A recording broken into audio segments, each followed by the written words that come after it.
Hi there, and welcome to another live chapter reading for Itsy Bitsy Book Bits. Today I shall be reading from Aiko by Brooke May. Chapter 1. Law 7521. Cupids are to never have contact with any human outside of a contract. Edit 1976 CE. Except for Aiko. She is forbidden no matter what. Please, I'm begging you, don't leave me. He scuttles on his knees across a cobblestone walkway, supposed to look hundreds of years old, but it doesn't fool anyone, especially me. I know because I was around when the first ones were placed. I was in exile at the time and took great joy in watching the workers do the mindless task. I told you, no, Alejandro. I can't do this with you anymore, especially if you plan to keep humiliating me in public and private. Her long, fake blonde hair flicks over her shoulder as she walks as quickly as she possibly can on the uneven ground with the ridiculously high needlepoint heels with confidence most women in this day and age lack. But I love you. Scrambling after her, Alejandro extends one hand with a bouquet of tulips. Who gives a woman they claim to love tulips? And in the other hand that is slower to extend is a Guitarian, or is it a Vihuela? It is really difficult to tell from this distance. The only clue is one or the other is a ridiculous yellow and tangerine zebra print mariachi outfit the man has on. What the heck was he thinking wearing an outfit like that and attempting to play and sing to woo this woman? I should have grabbed some popcorn. There is no way she will hang around him now. Not that she was really into this relationship in the first place. I could tell the moment I saw them in the little hidden haven while I was strolling down the street. It hasn't the special sense of knowing things like some humans have, but a natural ability to tap into anyone's mind and heart to know exactly what kind of person they are and how they truly feel about something. And this is no good. Once she realised what a train wreck Alejandro Gomez's love life truly was like, she was ready to leave him standing in the rain, figuratively speaking. It's a shame too. Alejandro is truly a fine specimen of male perfection, well over 6 feet tall with a glowing tan skin pulled tight over a well-built muscular frame, rich dark brown hair that looks silky soft, a smile that would melt any woman, and not to forget the big generous heart he has, should make any woman weak in the knees and be the one crawling to him with the need to claim him as their own. It's just too bad he can't figure out how to be romantic in the least, so he could keep a woman. You don't love me, Alejandro, the woman fires back, walking a little faster. You know how my heart feels, Felicia. The man continues to make a spectacle of himself. It truly is a great shame. It's not every day someone who looks like Alejandro and could make a woman very happy, and seeing him a hot mess as he is now. The man struggling to get his feet under him, he forgets the instrument on the ground and the petals from the flowers fly everywhere in his rush. The man is desperate. Please, Felicia, Alejandro catches up to her now that he isn't crawling across the ground. He manages to trap one of her hands in his. Bad move, Al. Bad move. Let go of me, Alejandro, the woman snarls at him, refusing to meet his eyes as her gaze stays fixed on her hand hidden inside his much larger one. Please give me another chance, he pleads, bringing that poor captured hand up to lightly kiss the top of it. Anyone watching this messed up circus would wince, cringe, and look away as she quickly draws that same hand back and punches him right in the face with it. Ouch. Do yourself a favour and forget about me. Lose my number, and if you ever see me again, turn around and walk in the opposite direction, you sorry excuse for a man. Her hair creates a cape behind her as she whips around on the needle heels and leaves the garden oasis where romance and confessions of love are supposed to ignite. At least he got that right. The moment was ruined when he excused himself to come back in full-out mariachi routine. Al's mouth gapes as he watches yet another woman he has proclaimed love for walk away from him. I guess this is a perfect moment to say bye, Felicia. Insert snorted giggle here. Al has a woman out there for him, and he just hasn't had much luck when it comes to finding her. Oh no, this isn't some horrible dating show where the producers have the contestants do something crazy and over the top to either prove their love or win a trip for two to some far-off place. This is reality, complete 150% true life taking place in front of me right now. Alejandro Gomez's reality, and I get a front row seat to all of it. Sitting back on my park bench, hidden behind a couple of trees and bushes, I lick my teeth that still hold a slight taste of my afternoon treat of macarons on it. It keeps my laughter at a purring level. Al doesn't need to know someone is watching this horrible romantic experience. It wouldn't be too bad if I was just human, but I'm far from that, and I technically shouldn't even be this close to people. I tend to cause suffering and disaster whenever I am near someone who has yet to fall in love. I thought I was far enough away that the side effect that is me wouldn't reach them, but I must have miscalculated. That, or the guy is just that bad at any and all of this. I'd like to think that is the case. It would be a nice break not to be the cause of so much misery, but I'm not holding my breath. Mindlessly, I reach into my box of almond flour and meringue goodness, only to remember there aren't any left. Oh, darn, twisting my lips into a pout. I turn to place the empty box on the bench next to me and nearly jump out of my skin. Oh, a head of curly chocolate hair turns slowly to me, kind of like that pterosaur from one of the Jurassic Park movies, and purple eyes fixate on me with a powerful glare that could kill me if I could die. If any human could see us right now, they would think she was a crazy lady, dressed in a short-legged peach sheer dress with a beaded bodice and braided straps. Serafina doesn't fit into the early spring of this region. Meanie, addressing her as calmly as I can, I disguise my shock of seeing my nemesis sitting next to me and smile up at her. What are you doing here? With a sigh, Serafina doesn't relent her perfect posture as she turns her entire body to me. I could ask you the same, Aiko. I'm people watching. Defensively, I cross my arms and jut up my chin. I'm not doing anything wrong. But you are, a long finger with a dagger for a painted nail points in my face. You're not supposed to be near humans. I'm pretty certain I'm safe with this guy, waving a hand in the direction of where Al stands with his head dropped and shoulders slumped. He's so still a rabbit has hopped up, nibbled a little on the tulips, and I think peed on his shoes. I mean, look at him. Mariachi and tulips, Serafina. This doesn't have me written anywhere near it. I don't know about that. Her ever-critical eye turns back to the poor man.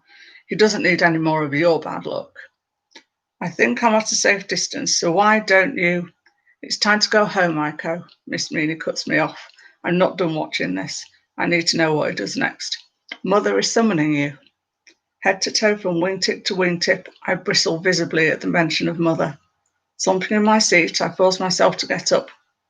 Oh, all right, head dropped in defeat. Much like Al, I follow behind Serafina's effortless glide as she leads us out of the garden and to a spot where we can safely return to our home.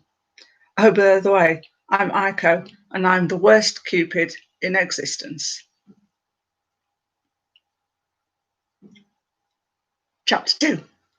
Law 453. When dealing with humans, keeping your past assignments is a secret. Keeping your past assignments a secret.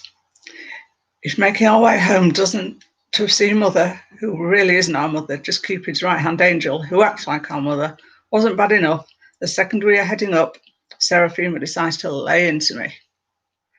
Do you have any idea what kind of nightmare you could have caused by being down there? She says, pointing under our feet. I can't help but follow her finger and stare down at the earth as it grows smaller and smaller underneath us. Swallowing over that massive lump forming in my throat at the height I've never been able to get used to, I contemplate her question. There have been more than several incidents I had a hand in creating over the infinite amount of time. At least since I was first woken and given my job.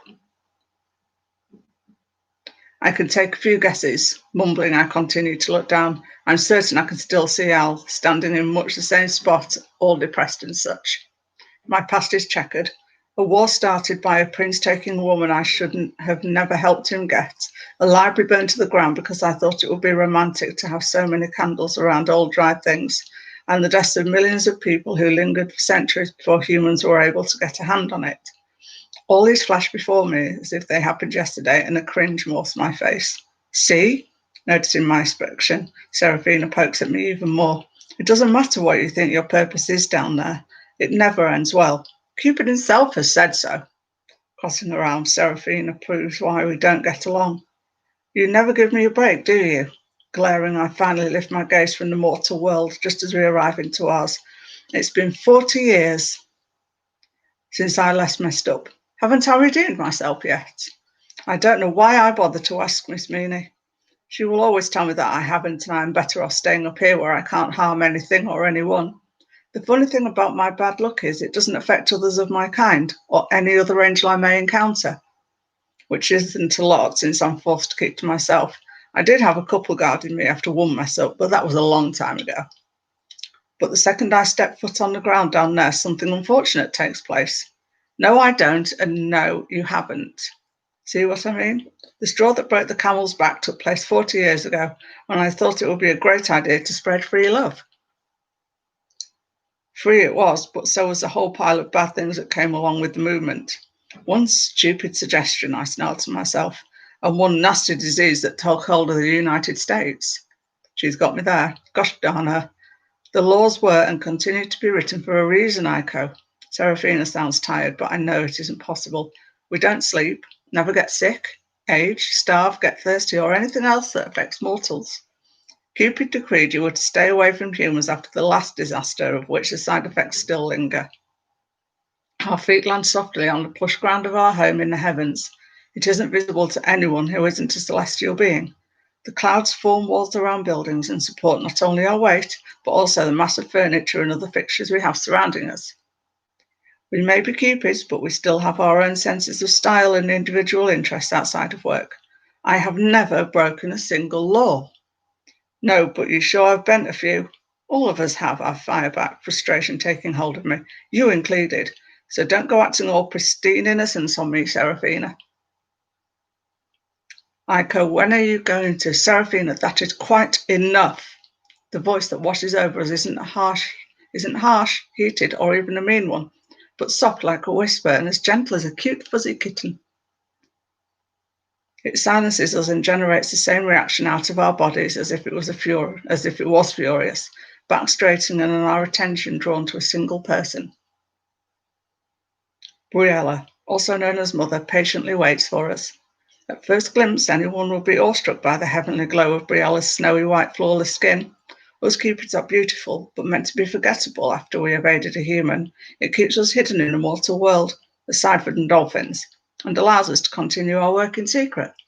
But Briella holds something far more memorable than any of us could possess or ever achieve, and it has nothing to do with her looks, but her presence. Her short blonde hair is covered with a beaded headdress of pink stones that matches the board bands that wrap around her upper arms to secure her white flowing dress as it hangs off her perfectly proportioned body. The loose sleeves of her dress cover her hands, but I'm sure they are clasped in front of her like they usually are. She is the most beautiful out of us all. She is the calmest and the best at her job as well. Briella was the first created by Cupid when the workload overwhelmed him, and some of us think he created perfection the first time, that the rest of us all lack something that Briella does not. Serafina, Briella's voice remains the same soothing tone. Thank you for retrieving our sister. You may go to the other room with the rest now. Aiko and I will be there in a few moments. Eloquent as ever, her command feels anything but. She's had eons to master it and was gifted the power to have some sort of control of me and the others. We may call her mother, but she has always referred to us as her sisters, never wanting one of us to feel unequal to the other. Having no issues leaving me alone to be reprimanded, Serafina shoots her nose into the air and strides off. I would stick my tongue out after her if Briella wasn't watching my every move. Ducking my head, I know Briella doesn't remove her gaze from me as Serafina walks past her and into our main room. There is no soft click of a door to signal that we are alone, but I know the door has been closed. I'm sorry, Briella, I can explain. I really can, twiddling my fingers. I thread them together. The words I have rumbling out of my mouth contain no confidence. I don't have a good reason other than I wanted to people watch and indulge in some macarons. Boredom and I do not go hand in hand. It is more of an enemy to me than Serafina could ever wish to be. Not that she tries to be evil to me. And now instead of rambling out loud, I'm doing it in my head. I spent far too much time alone. Nonsense, a single word cuts through the air. but it still has no malice or vehemence to it. It isn't Briella's way. You have no need to explain yourself, Aiko. Peeking up through my long lashes, I find her warm smile. It is in our nature to be curious about humans we are meant to help. It is? I don't know why I'm asking. I know this. I've read the rules several times. Of course, her head tilts to the side, making her look all more innocent. And you have already completed the first step in your newest assignment. Wait, what did she just say?